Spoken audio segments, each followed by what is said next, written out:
You were on payroll. Yes, Off the books. Right. Right. I was on payroll, and I vouchered all the money with internal affairs. They're the ones that coordinate things. I even got drugs from this guy. Were you scared at any given moment where like they flipped the script on you? No. So here who internal affairs? Anyone, yeah. Where No. Well, you became... at that time, internal affairs was still playing "We're the good guys" type of thing, right? Okay. We're here. So you had no reason to doubt them, right? And then with Jimmy, mind you. Wait, hold on. But before we go for that, I mean, because I can't hold the suspense. Like, so eventually Jimmy got caught, but where is he now? Is he like in jail? No, he's out free doing his thing, full blown. What do you mean full blown? Like, is he still a police officer? No, Jimmy is the karaoke owner. Oh no, who's a Sung? Oh, Sung and Yam. Yeah. Sung is not a police officer anymore. Yam is not a police officer anymore. But boy, I need a drink. I'm gonna save what their punishment was for the end, because you're gonna be mind blown. This is a fucking movie. No, I am on the edge of my seat right here. Listen, you're gonna be mind blown. It's so suspenseful. Lucky Boys Podcast. We got Jimmy to pay me off, right? And Jimmy's the character where he's an opportunist, right? So we knew, they asked me, who do you think will be most likely to flip? And Jimmy, right? So that's why we targeted Jimmy to pay me off and stuff like that. When you say flip, you mean like rat other people right. out and to become an informant. Yeah. Right. So now here's the thing though, right? Mind you, for me to build this trust with these people, I had to pretend to be just as bad, if not worse, right? So like I had to be condescending to women that in that industry. I had to be because a lot of these gangster cops are like treating them as a piece of meat. Right. Because if you act like you're nice, it's going to send a major red flag. Right. They're going to be like, Steve is too soft for this. We can't bring him to the inner circle. That, or I don't trust this guy. Right. So this is how the NYPD circles are, right? So you have the outer circle, which is normal cops, which is like maybe 80%. About 80%, right? Let's say 80%. 80%. Are they even aware of any of this shit? Some of them don't know about the other circles, right? So everyone knows there's another circle within that outer circle, which is people who know people, have connections. We call them people who have hooks, right? That's another circle. Then you have the inner circle, which is the dirty, corrupt, bad cops that ruin everything and control everything, right? And that's the inner core, and that inner core controls the whole department. What? Yes.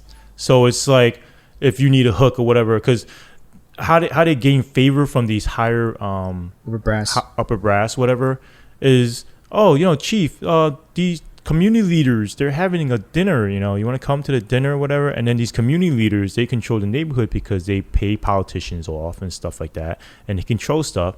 And then now the upper brass are thinking, I could get promoted faster if I play nice with this community, right? So like the Jewish people that gave diamonds and stuff like that to chiefs and stuff, right?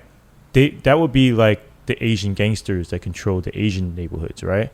And they're the ones like push people up and stuff like that in the neighborhood, and they rally for politicians, do fundraisers and stuff. So the politicians are gonna like help, who they want, right? So let's say they go, we want Thomas Chan, right? Let's say because he's retiring. I'm just using his name, right, as an example. No way was he involved, right? But I'm just using his name as an example. They'll be like, we want Thomas Chan to be the commanding officer of 109 precinct, right?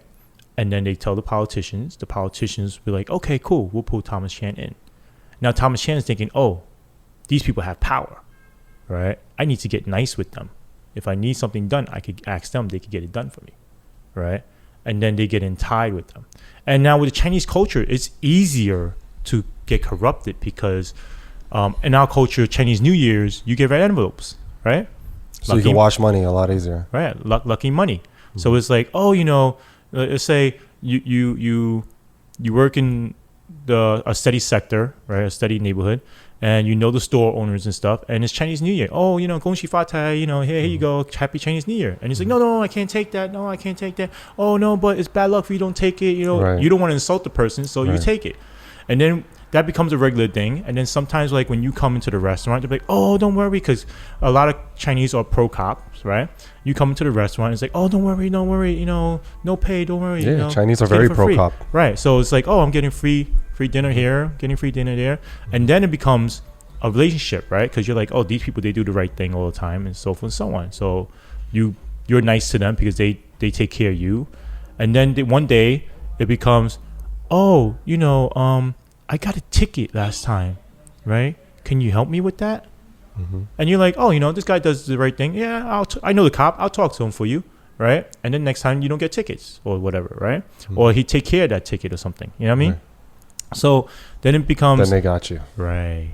Then it becomes, hey... That's just the way gangsters work. Right. Exactly. Yeah. That's how the gang... But the thing is, a lot of these gangsters now, they have legit businesses. Yep.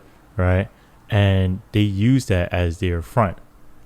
And then it's like, oh, you know, come hang out. You know, when you're off one day, let's go hang out. Let's go drink. Let's go grab a drink. And then now you're hanging out with them, drinking with them. It's like, oh, yeah, you know, this is Chinese culture. Don't worry, you know, get a girl. You know, whatever. Don't worry. I'll pay for it. Don't worry about it. Now you're getting free girls, free drinks.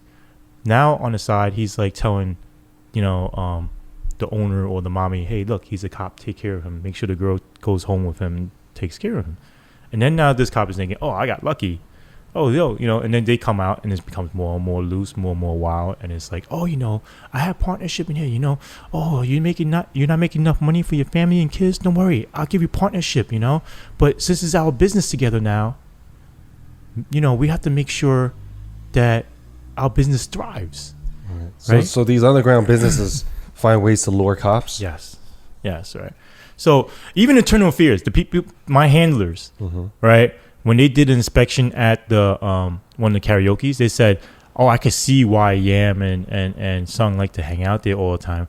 When we were hanging out there, the girls, right, were telling us, oh, when we're off or whatever, come by and have a drink. And a lot of these girls look good, and they were like, oh, you know, we were tempted. Like if we didn't know anybody, we would have been, you know, there hanging out with the girls, drinking, you know, because those girls are professionals on making you feel special. Right. They're extremely good at courting men, and like you could be ugly, nasty, lonely, whatever whatever you're insecure about, they will throw it down and make you feel like you're the sexiest man alive, right? And that they really like you and they love to have fun with you. And then they'll always come up with some kind of sad story, draw you in, and seduce like you into the style. The reason why I'm doing this because my parents are sick. I'm taking care of my parents. I'm sending money back to my country, so forth and so on.